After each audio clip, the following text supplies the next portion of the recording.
All right, back with another video. So today, Pierre actually put out a couple videos. This one is a little bit different than what I posted earlier. So it's called "Build a Canadian Economic Fortress." Let's have a look at this, then we'll talk about it after, like usual. We will obviously retaliate against unfair American tariffs and work to eliminate them.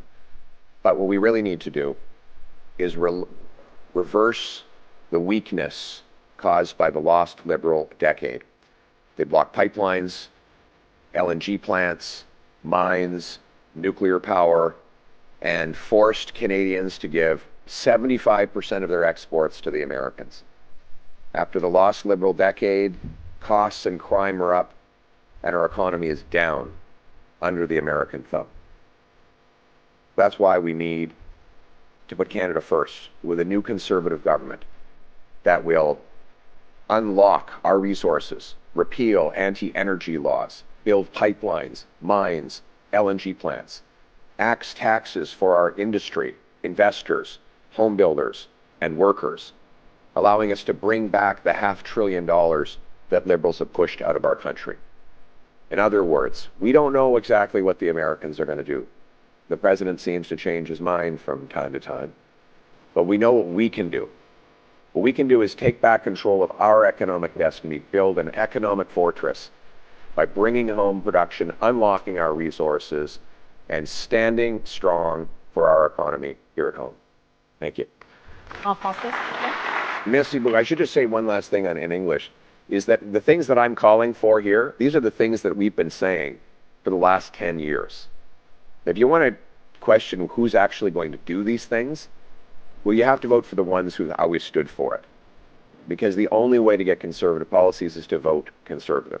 The Liberals will say whatever they have to say to win, but they'll go right back to their radical policies. They have the same Liberal ministers, the same Liberal MPs, the same Liberal strategists, and the same Liberal agenda, no matter what they tell you. The only difference is they have a weaker and more compromised leader, and they've brought on even more radical people, like Gregor Robertson, former mayor of Vancouver. Like, this guy is totally radical. He wants to distribute free drugs everywhere in the streets. He was against pipelines and all oil and gas. Do you think that the Liberals are going to be any different in the next 4 years than they've been in the last decade? Then you will be very disappointed. We need a new Conservative government that will put Canada first for a change. Yeah, so again, that's more great messaging from Pierre.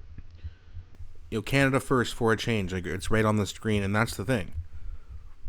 We need someone who's going to put the country first, because if you're not Canada first, you don't care about the people in Canada, of course. You care about other interests, other, geopolitical issues or whatever it might be. We need someone in this country who wants to stand up for us, because we don't have anyone right now. Right? And Pierre made a great point. It's like, if you think that the Liberals are going to make these changes after 10 years of just ruining things. For example, right, Justin Trudeau knew what the Safe Supply, or the so-called Safe Supply Act, was doing in British Columbia. It wasn't working. Needles everywhere. Overdoses exploded. And what does Justin Trudeau do after seeing that? He says, I want to move it to Ontario. And the one thing that Doug Ford did that was actually good was push back on that and say, yeah, you'll never bring that here.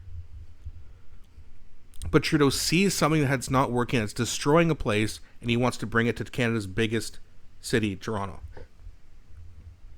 The most populated province in Ontario. They want to destroy this place. They see the policies aren't working, and they want to do it anyway. So you trust them to make the change when they're the ones who've been doing it, doubling and tripling down on these policies?